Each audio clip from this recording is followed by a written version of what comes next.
Exercise 6.3, question number 6. A car has two wipers which do not overlap. Each wiper has a blade of length 28 cm and sweeps through an angle of 120 degree. Car के दो wiper हैं और वो जो उसके blade है ना वो 28 सेंटीमीटर का एक ब्लेड है, ठीक है।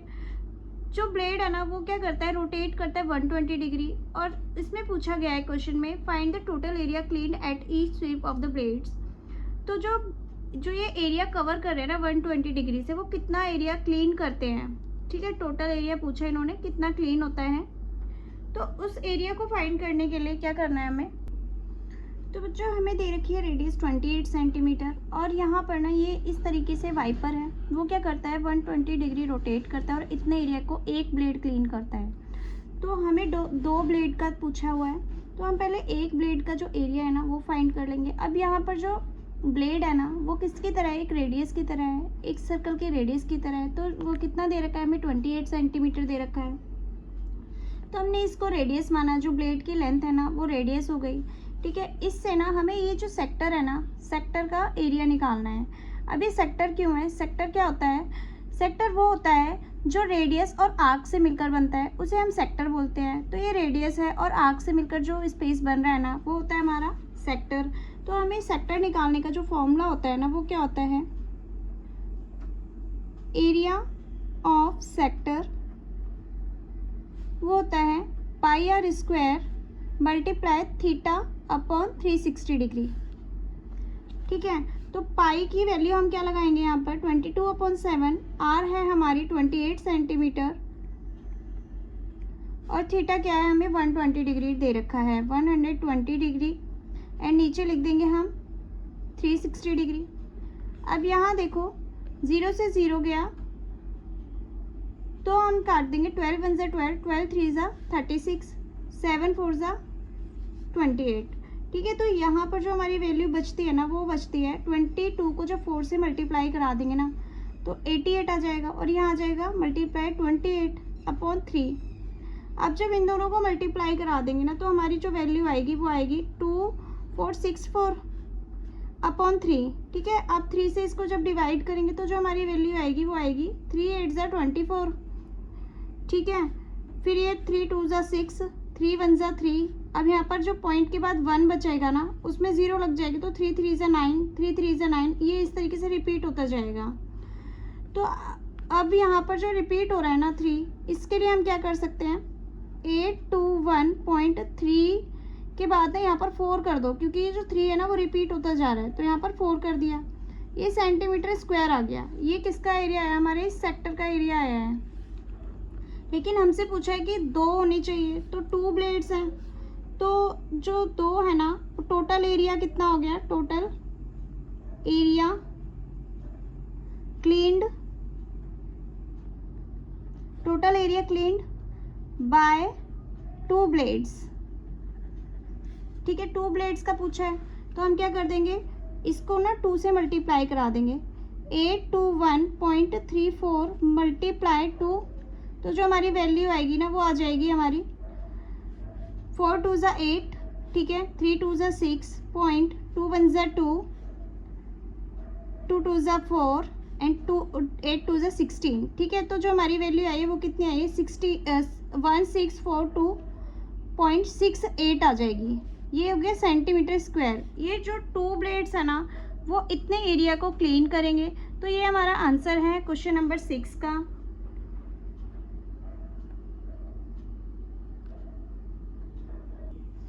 देन आते हैं हम क्वेश्चन नंबर 7 पर। A chord of a circle of radius R subtends an angle of 60 degree. एक कॉर्ड है वो रेडियस से ना एक एंगल बनाते हैं 60 डिग्री, ठीक है। Show that the area of corresponding minor segment. तो इस क्वेश्चन में हमें सेगमेंट की बात की गई है, ठीक है। तो of the circle of is equal, और हमें यहाँ पे क्या बताना है कि जो सर्कल, जो यहाँ पर जो सेगमेंट है ना, माइनर सेगमेंट का जो एरिया है वो किसके इक्वल होगा, इसके इक्वल होगा, वो हमसे पूछा गया है। तो बच्चों फर्स्ट आपको ये जानना होगा कि सेगमेंट और सेक्टर में डिफरेंस क्या होता है। सेगमेंट होता है जो कॉर्ड एंड आर्क मिलके जो स्पेस बनाता है ना वो बनता है हमारा सेगमेंट, ठीक है। और जो आर्क और रेडियस मिलकर जो स्पेस बनाते हैं ना, वो होता है हमारा सेक्टर। ठीक है, तो ये जो रेडियस से जो हमारा ये एरिया बन रहा है ना, इसे बोलेंगे हम सेक्टर, और जो कॉर्ड और आर्क से मिलकर बन रहा है उसे बोलेंगे सेगमेंट। तो इस क्वेश्चन में हमें सेगमेंट ही फाइंड करना है। ठीक है, और बताया है कि जो सेगमेंट है ना, वो पहले से ही इन्होंने बताया है कि वो इसके इक्वल होगा। ठीक है, ये हमें क्या करना है, इसमें शो करना है। ठीक है, तो ये इसके इक्वल होगा। तो करना शुरू करते हैं हम क्वेश्चन को। तो जैसा कि हमें ना बोला गया है, जैसे हमें ये सर्कल बोला गया है। ठीक है, अब यहाँ पे ना हमें एंगल जो दे रखा है ना, वो कितना दे रखा है, 60 डिग्री दे रखा है। ठीक है, यहाँ पे मैं दोबारा बना लेती हूँ। ये तो मैंने आपको सेगमेंट और सेक्टर के बारे में बताया था। यहाँ पे मैं एक सर्कल बना लेती हूँ दोबारा। तो बच्चों, जैसे इस क्वेश्चन में बोला गया है ना कि हमें ये माइनर सेगमेंट निकालना है, माइनर सेगमेंट का एरिया निकालना है। ठीक है, और उसको प्रूव करना है कि ये इसके इक्वल होगा। ठीक है, तो यहाँ पे ना बच्चों हमने ना इसको आर माननी है, ये आर है। ठीक है, क्योंकि यहाँ पर हमें आर की वैल्यू दे नहीं रखी, तो हमने इसको आर ही रखा। अब ये 60 डिग्री है ना, तो अब यहाँ पर ध्यान दो ना, अगर हमें सेगमेंट निकालना होगा ना, तो क्या करना होगा, हमें सेक्टर निकालना होगा। ठीक है, सेगमेंट निकालने के लिए हमें सेक्टर की ज़रूरत पड़ेगी। तो पहले तो इस सेक्टर को निकाल लो। एरिया ऑफ सेक्टर, सेक्टर इसका नाम रख दो, इसका नाम रख दो ओ, इसका ए और इसका बी। ठीक है, और ये पूरा जो है ना, पूरा सेक्टर का area of sector O A B. ठीक है, क्या निकल के आएगा हमारा, pi r square multiply theta upon 360 degree. ये फॉर्मूला लगाते हैं हम सेक्टर निकालने के लिए। ठीक है, तो पाई की जो पाई है ना, उसको पाई ही लिखे रहने देंगे, क्योंकि इस क्वेश्चन में ना हमें शो करना है पाई ही लिखा हुआ है। ठीक है, तो हम पाई को पाई ही लिखे रहने देंगे, और आर हमें पता नहीं है, तो आर भी आर स्क्वायर ही लिखे रहने दिया। अब थीटा हमें बता रखा है क्वेश्चन में, 60 डिग्री थीटा दे रखा है हमें, तो हमने 60 डिग्री लिख दिया, और 360 अपॉन में आ जाएगा।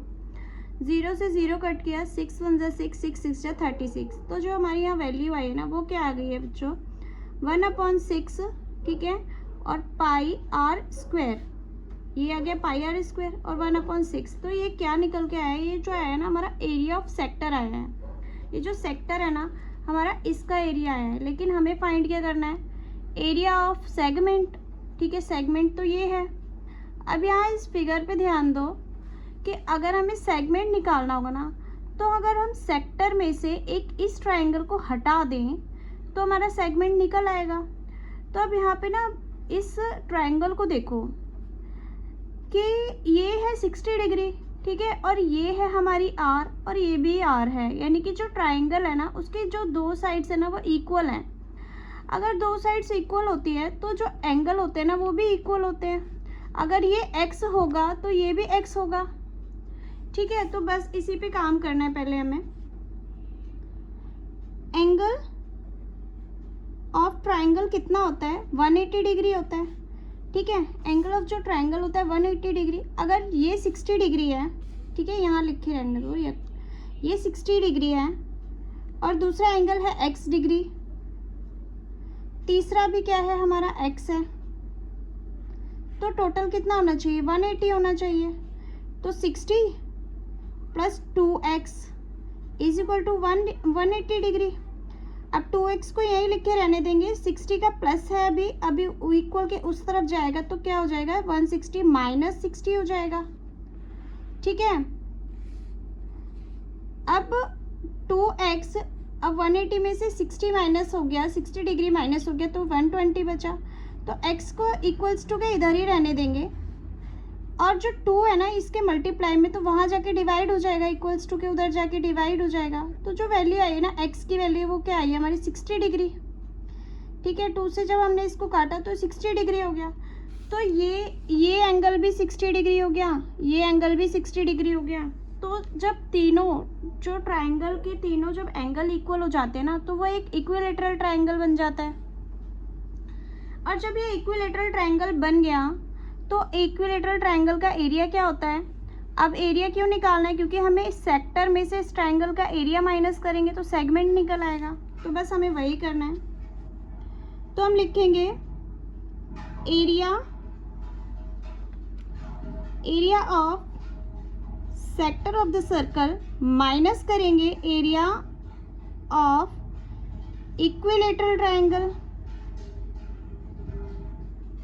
ठीक है, अब एरिया ऑफ सेक्टर क्या है हमारा, जो अभी हमने निकाला है, एरिया ऑफ सेक्टर हमारा ये निकल के आया था, area of sector O A B का ये निकल के आया है, तो हम लिख देंगे 1/6 पाई आर स्क्वायर।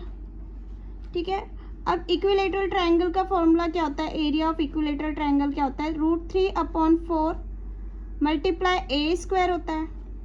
ठीक है, अब ए क्या है बच्चों, ए इक्वल्स टू आर है, क्योंकि जो ए है, ए क्या है, साइड है, साइड किसके बराबर है, आर के बराबर है, तो हम क्या लिख देंगे, ए इक्वल्स टू आर।